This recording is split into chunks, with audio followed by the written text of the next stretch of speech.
Hello everyone, welcome back to my channel. Today I'm going to be painting on this wooden clock that I actually got from my parents. It's a really old clock that doesn't work, and this is how it looked originally before I had sanded it and started putting a few coats of gesso on it. So this is kind of like a thrift store makeover, except I didn't really get it from a thrift store or a yard sale. It was kind of just in storage in our home. But it has the same idea of just taking something old that no one really wanted and painting it to be something new. And so I'm starting off by drawing out my design, which was a very simplistic and very childish and cartoony design.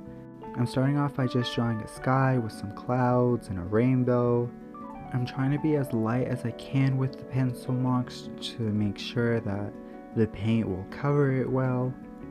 So once that I've sketched out my design, I started by painting the blue sky.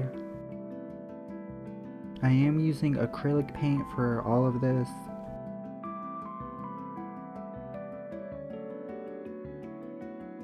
So this isn't really going to end up being a clock in the end because the clock doesn't actually work. It's broken. But I wasn't able to find a way to remove the clock piece from the front or the back, so they just had to stay there.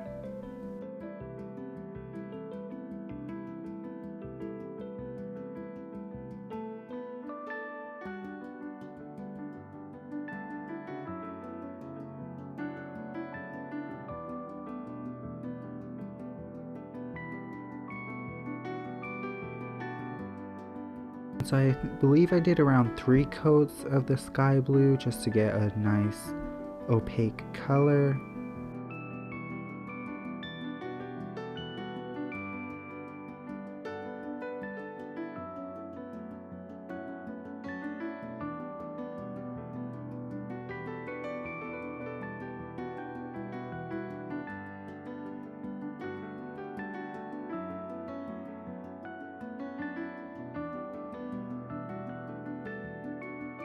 And so once that was dry, I started designing little animals to be on the clouds. Alright, so I sketched out my design first on paper before I went in and sketched out the design on the actual wood.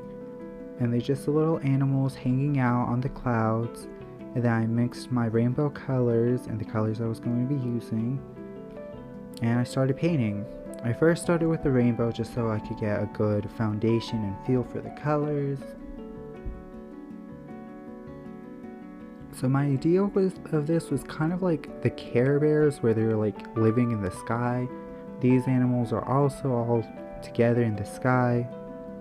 And there's this little rainbow bridge connecting two of the clouds right in the center.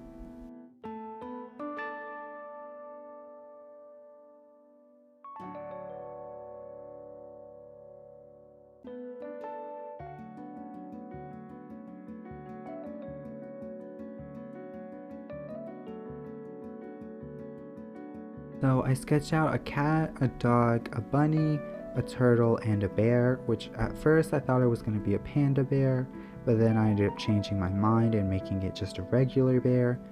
And then also the little blue one with wings is actually a made up animal that me and my brother created, which you'll learn more about later on in next week's video. And it's just a made up character that me and my brother made when we were younger. It looks like a cat with wings, but it's a little bit more than that. But its name is Num Num, and it's a make-believe animal that I and my brother made.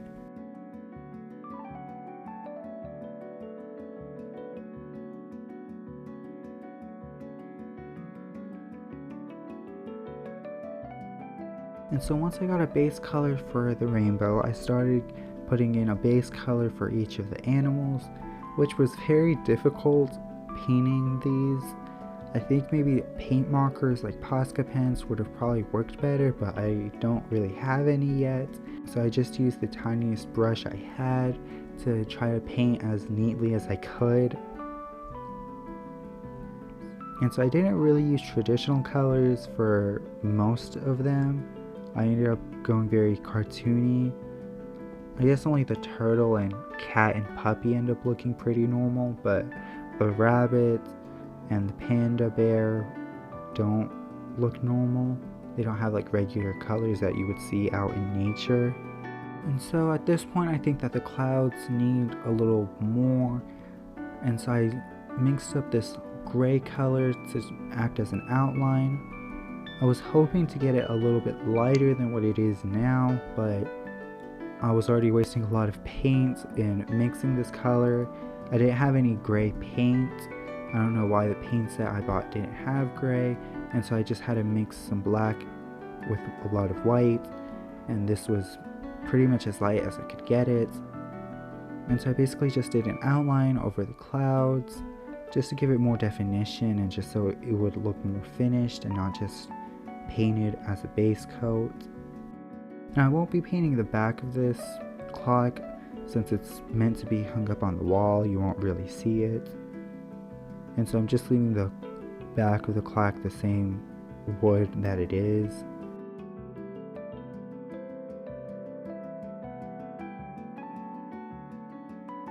And at this point I did decide to paint over the little sticking out part of the clock. At first I was just going to leave it white, but then I had decided that it kind of just looked out of place and it would be better to just cover it and pretend like it wasn't there. And I'm not too sure what I'm going to end up using this as. For the most part I have it as decoration, but I think it could be nice to like hold keys or a necklace or something. And so now I'm going over the outline again, giving it another coat. I do lots of coats when I'm painting, mainly because I like a very opaque color. I like clean lines, even though I don't get them all the time. And so I like doing many coats just so that it's not transparent. And also since I mixed a lot of paint, especially for this gray, I wanted to use some of it so I wouldn't end up wasting a lot of it. I definitely think that I could have went even lighter with the gray. It's a little dark and it kind of just clashes with everything, but painting a rainbow is a big commitment, as I've learned since I've been painting lots of rainbows. It's definitely not as easy as it looks because there's so many colors in such a close space, and if you want clean lines it's hard to not get them mixed if you're doing it right after another. But it's definitely worth it because I think rainbows end up looking really nice once they're done, if they're done correctly. And so my trick for doing a rainbow is I usually at least try to skip every other color while painting. So I will, for example, start with the red, then go to yellow, then blue, then pink, and then jump back to orange, and then the green, and then the purple, just so that it has some drying time in between each layer. That way I don't have to worry about the colors mixing or blending in together.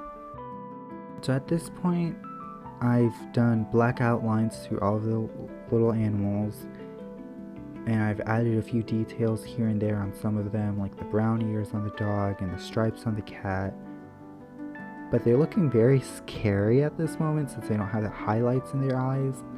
And I think like with any drawing or painting, until you fill in the highlights of the eyes, they're very creepy. They look very soulless and dead. So when I first started doing this clock, way before I even started making videos for YouTube, I had lots of different ideas for the clock. At first it was just going to be a big rainbow, then there were going to be flowers on it, and I had lots of ideas and lots of different ideas. I was going to do like a night sky and then a sunrise, but in the end I just went with this very cartoony design, which I personally really like. I think it's very cute. And then I added the white highlights off camera because it was very difficult to do on camera. And I think they look a lot better with these white highlights. They look a lot nicer and sweeter.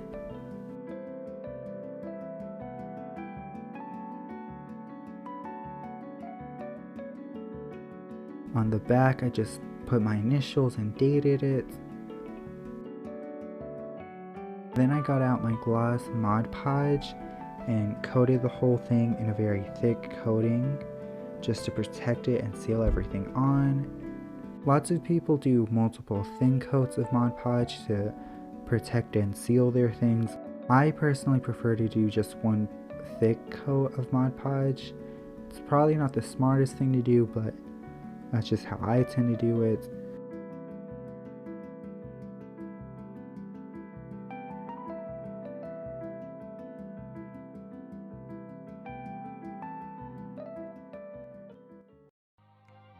And from this before to how it turned out afterwards. I personally think it improved a lot from what it was.